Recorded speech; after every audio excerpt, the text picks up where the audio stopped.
It's productivity time. It's productivity time. It's productivity time with Upvisor and Blue Ninja. And welcome back to another hashtag productivity session.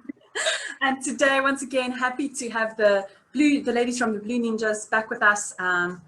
And as you know, this is going to be our regular occurrence every second Thursday of the month. I think it's second Thursday, hey? That's where we are now. Feels like this month has just gone by so fast. But yeah, so today we are continuing the conversation. Last month we spoke about the concept of planning and just understanding how you can plan for your business, basically for the year. But today what I really want to talk about is to consider how we go from plans to actually executing on those, because sometimes that's where the rubber meets the road, right? And it can be really tough. So ladies, my first question to you is, what would you say is a business strategy, and how is this different from a business plan or even from an action plan? Like, how would you define them, and how can we practically apply this in our businesses? Yeah, so last month on our Facebook Live, we were talking about planning. So your business strategy is your goal.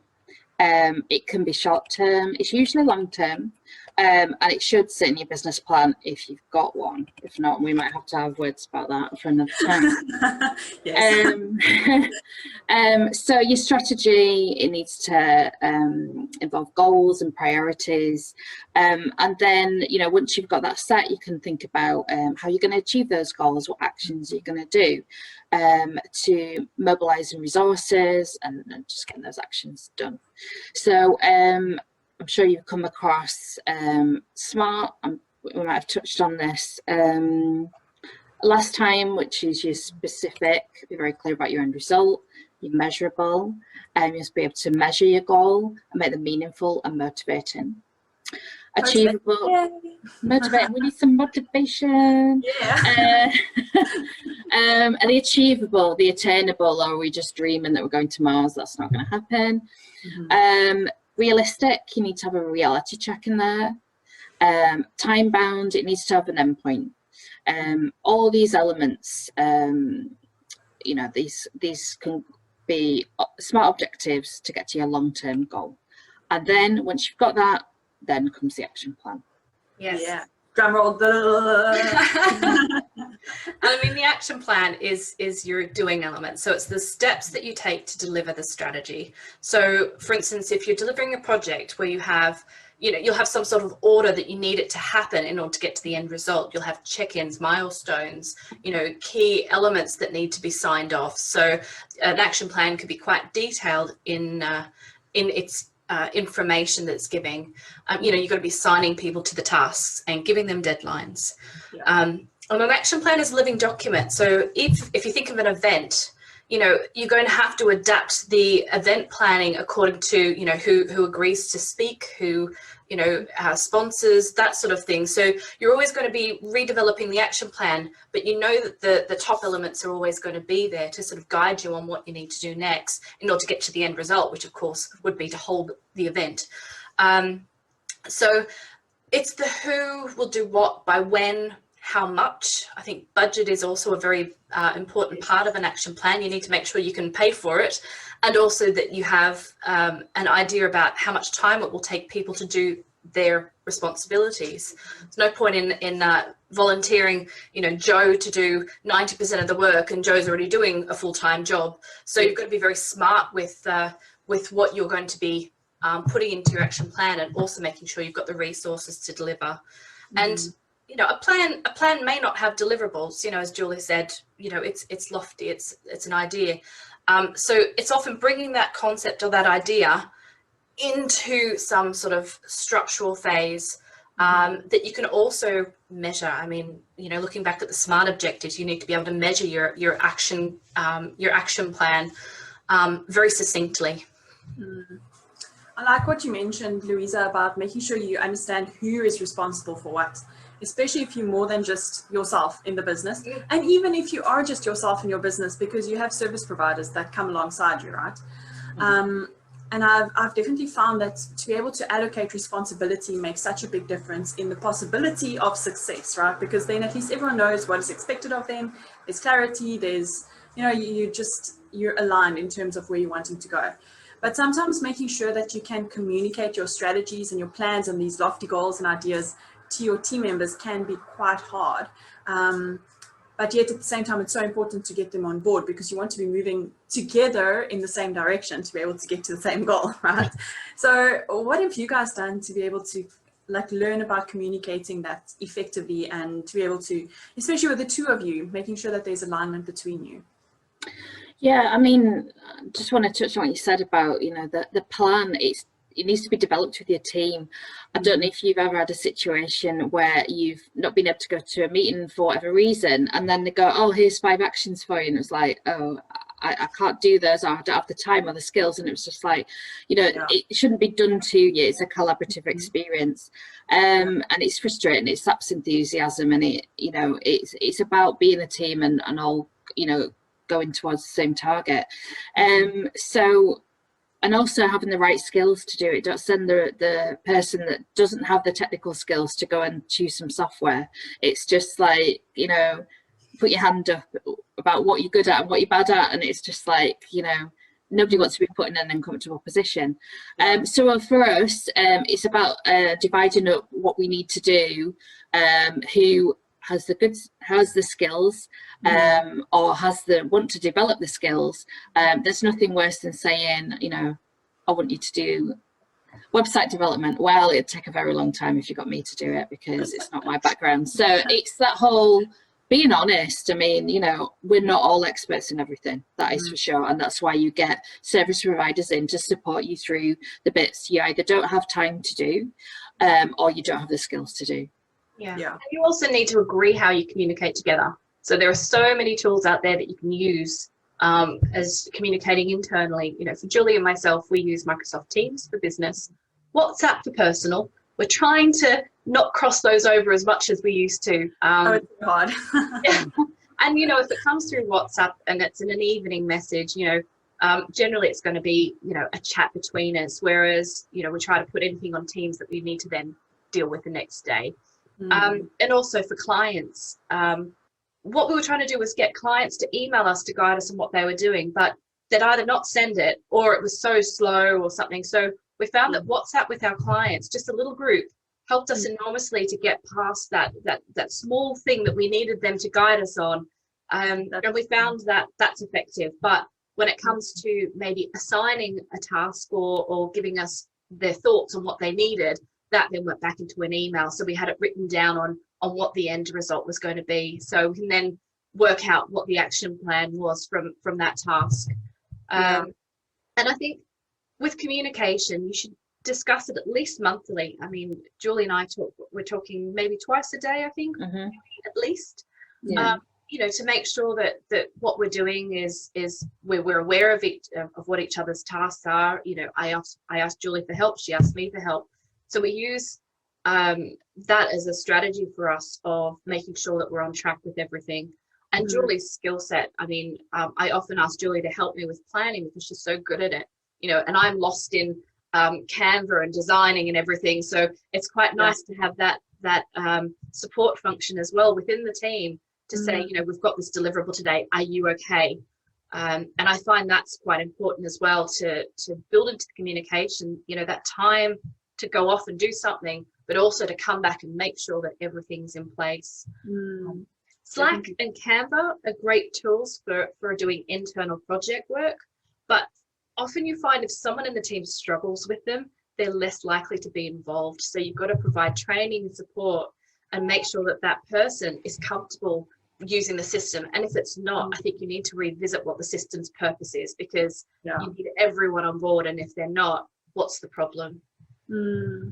Yeah, I agree with that. And I think with lockdown, we've been forced into communicating more, but there's always this little happy medium between communicating too much and actually preventing you from getting your work done, to not communicating enough and still cannot get your work done, So it's like, I've found that it's really a balancing act to be able to make sure that you don't over or under communicate, because both of them can be disadvantageous to your productivity, right? So I think it's really important, as you've said, to check in on a regular basis and make sure that whatever system you've chosen is working. for not you, but also the other person, and making sure that you can have collaboration around that. So I think that's really good information that you've given there. Did want to add one extra thing, which I cannot remember now. So I will carry on to my next question. So cool, we've spoken about the concept of having an action plan and making sure that you can communicate effectively to your team, and making sure you're onboarding them with your plans, which is always helpful. But if you think about how many big lofty goals we have, like we were saying last time, it can sometimes be really hard to get around to those big lofty goals when you have to worry about putting out fires every day and making sure you're attending to a certain client. And there's just ordinary stuff going on, and if we're not careful, we end up getting caught up in what they call this whirlwind of everyday hustle and bustle, and we actually don't get around to putting time aside to work on those big lofty goals. So what do you guys do to make sure that you are putting that time aside to focus on some of those goals and strategies that you put in place? Yeah, I mean, we've tried various things, but we used to have like twice weekly check-ins to talk about planning, but unfortunately at the time we had a lot of client work on, so it has to ebb and flow with how things are going. But the stop start continue, I've used it throughout my banking career. You don't need an MBA or lots of qualifications. It's so simple, why would it work? But it's so useful when things are just getting heated, busy, out of control. Everybody's just fighting to put out fires. So it's stop. If you had another thing to your to-do list, what's not a priority anymore? Everything can't be done at the same time. It's an impossible task, and it can be hard to say no to people. I think I've stopped some people in their tracks, maybe quite some senior people, when I said, can you do X? And I'm like, no, not if you want me to do Y. So it's the whole, it's how you say it. You don't just say no and walk off. So it's and it helps them by knowing what's on your work stack, which is, I can do that, but then what about those 5 other things you want me to do right now? I can't do those 5 and this other thing. So start, if it's a new activity or initiative, you can't just keep starting. You can't just pile it all on the top and just have everything else continue. I do that. I try. Julie doesn't let me though. No. Well done, Julie. And then continue, what works well, what increases productivity and needs to be part of the team's core activities. So it needs to be that discussion. It's, it's the whole, don't be overwhelmed. Don't just keep putting your hand up saying, yes, I'll do that. Yes, I'll do that. And it's like, what about the 20 other things you committed to deliver today? So it shouldn't come across as negative to start with a stop. And we have had to stop clients and slow them down and get them planning. But otherwise, that's when all your plates stop spinning and they fall on the floor and crash. So it's just like, do they? They don't like being told no either, or take a step back, and they're like, no, we've got it. It's like, seriously, so sometimes I think being firm about your stop is really important as well, that you don't let them go, oh no, we must. I think as Julie says, that's a really important point of that as well, is just take a break. And Christine, tell us about your wildly important goals. I know it's something very close to your heart. Yes, that is really, really cool. But I want to add in something here first before I get started on that. I think what you've mentioned, Julie, about saying I can't do X if I'm doing Y. I think it's so important for us to make sure that we're communicating that, not just to our clients, but even for any employees that might be listening. You might need to do a little bit of upwards managing, right? And tell your manager, look, manager or business owner, I've got all of these other things, and now you're packing more stuff onto my plate. What actually do you want me to focus on? So I think it's as much about managing ourselves as it is about managing the people around us. So I think that's really helpful. So yes, let's talk about wildly important goals. So there's this concept called a WIG, which is a wildly important goal. And it comes back to that whirlwind that I mentioned just now. And it's about saying, okay, cool, let's, for this week or for this month, whatever, I decide to focus on one wildly important goal that is going to make sure that I'm moving my business forward, or I'm moving client work forward, or whatever the case might be. but there are certain fundamental things that we need to do to make sure that we are taking strides towards those goals that we have set out for ourselves, right? So it's about saying, cool, it could be something as simple as having a little weekly meeting where you identify what your wildly important goal is for this week or for this month, whatever period you're working on, and then identifying what the lead and lag measures are that go along with it. And I quite like this because I think we're so tempted to only look at lag measures, right? So lag measures like the increase in revenue or increase of, I don't know, I'm trying to think of some examples, decrease in costs to be able to increase your profitability. But those are not often things that we can control. The things that we can control is the input that goes into it, so the lead measures. So if I'm wanting to increase my revenue, it might mean that I have to spend 15 minutes per day cold calling new clients. So that can be a lead measure. So as part of this whole process of identifying your rig, you'll say, okay, what are those lead measures that I need to focus on this week to make sure that I'm starting to move closer towards my desired outcome? And being able to reflect back on what I did last week, identifying the pitfalls and things that went wrong, things that I've learned, and what I can do this week to clear the way for the next week.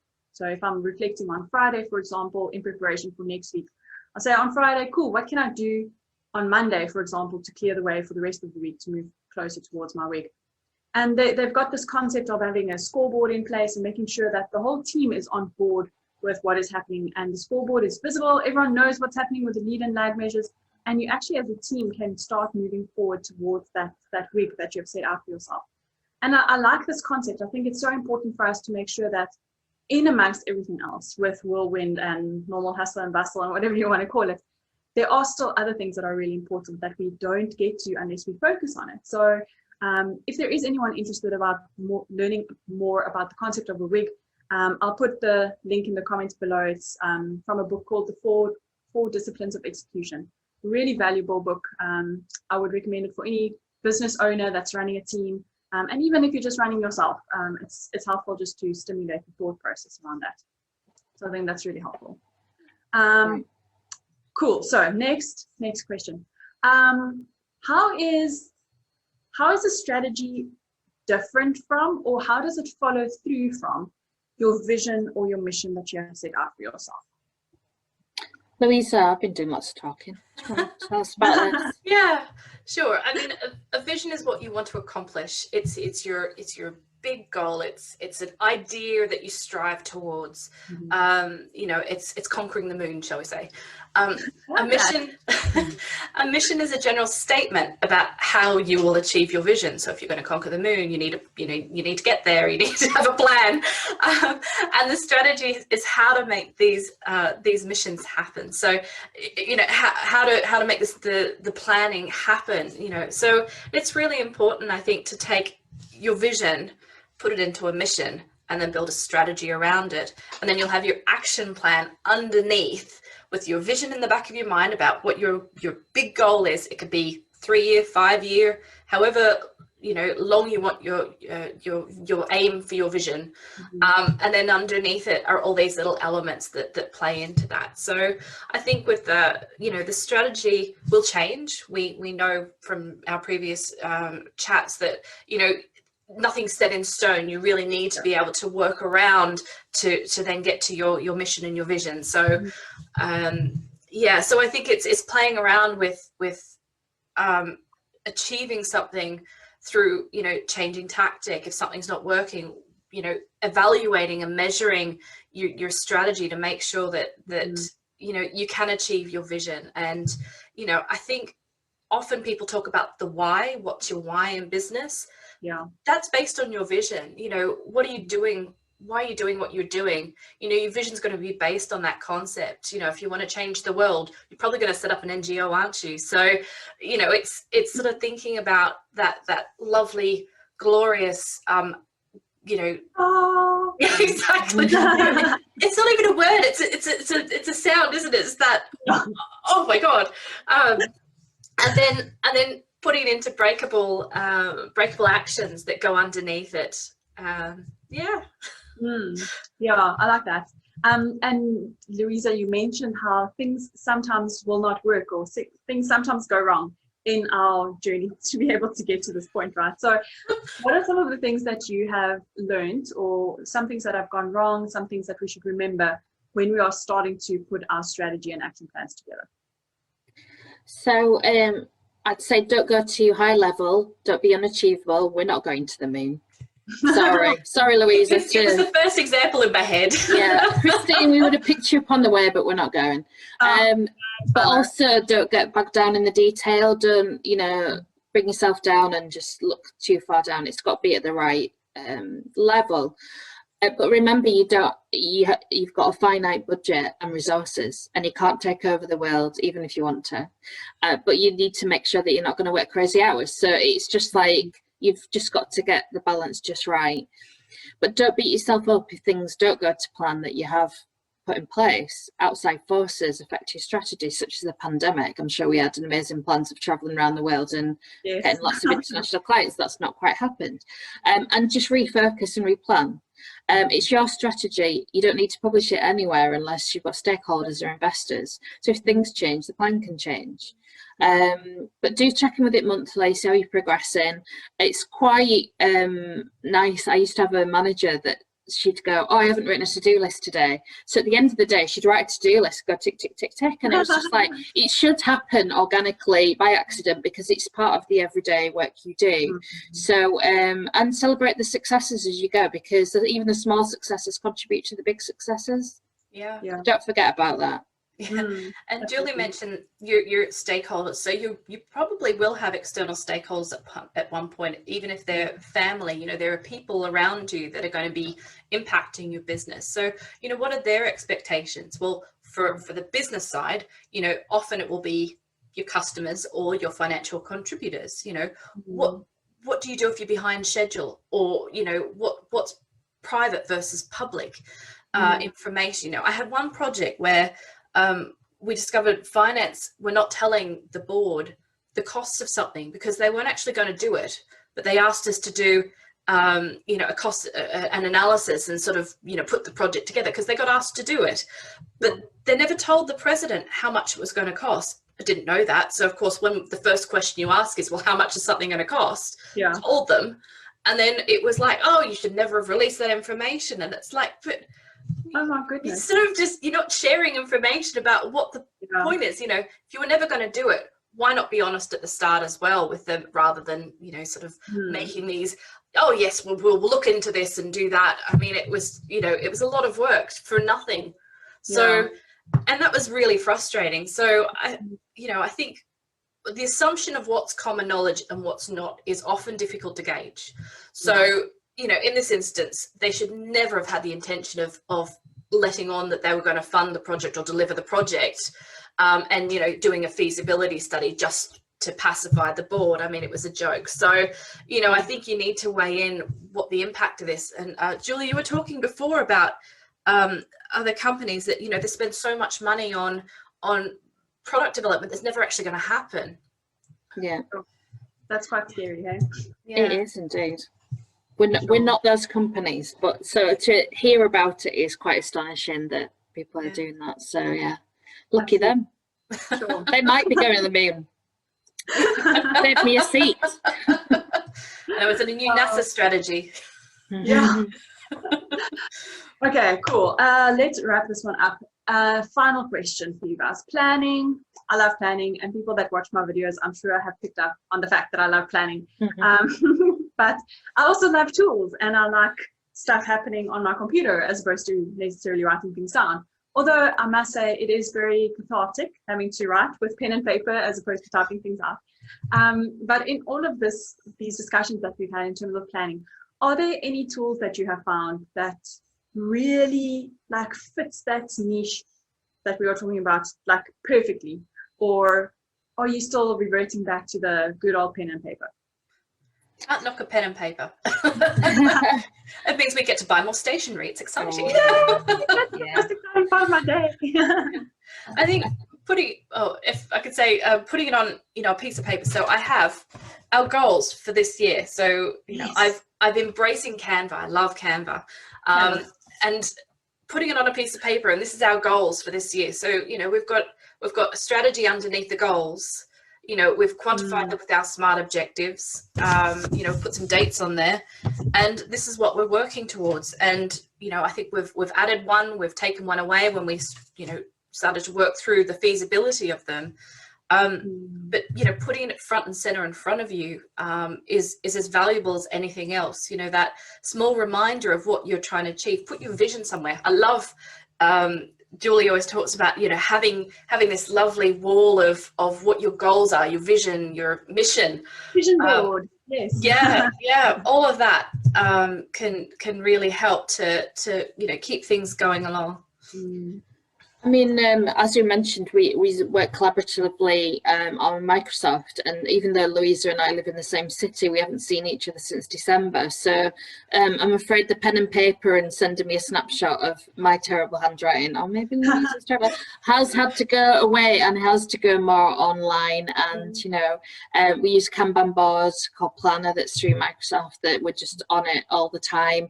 And it really helps managing your to-do lists and prioritise and again, breaking down big tasks into smaller tasks and putting dates against them, and just to bear in mind, if there's more than one of you in the business, that is stored in a place you can all access, and you understand what it is, and then you maintain it, and it's a live thing. It's not something that you just stop and go, right, who were at this? It's all about what we're doing again.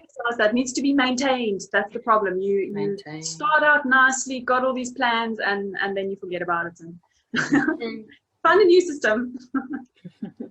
Did you know that the idea of switching between planner tools is actually considered, there's actually like a whole thing about it, because you get this endorphin release because you're using a new system, and so your brain gets stimulated and gets happy. That's why people switch between different systems. I did not know that, but I thought it was really interesting. That might be my problem. I get a high on new tools. I'm like, right, what's next? And then I bring it all down, going, what do I press? It's too hot. It's too hot. Yeah. So me and Asana.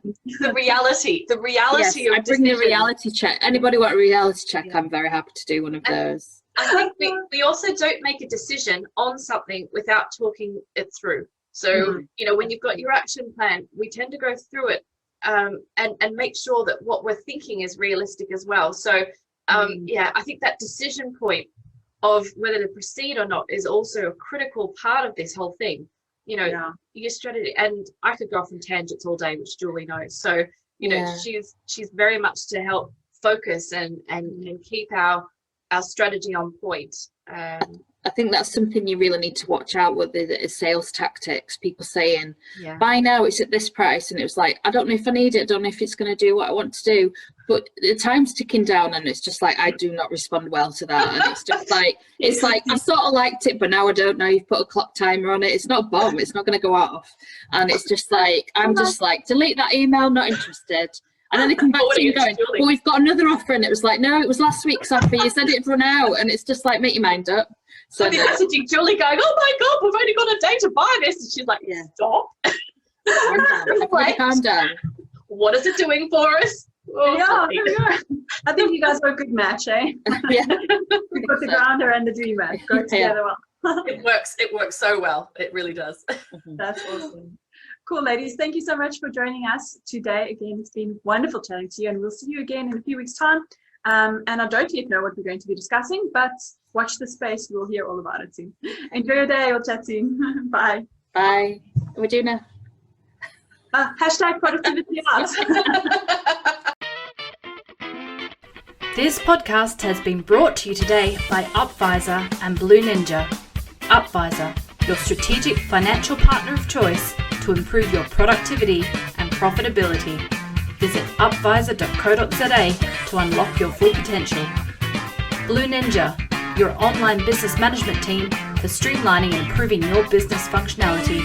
Visit blueninja.eu because everybody needs a ninja.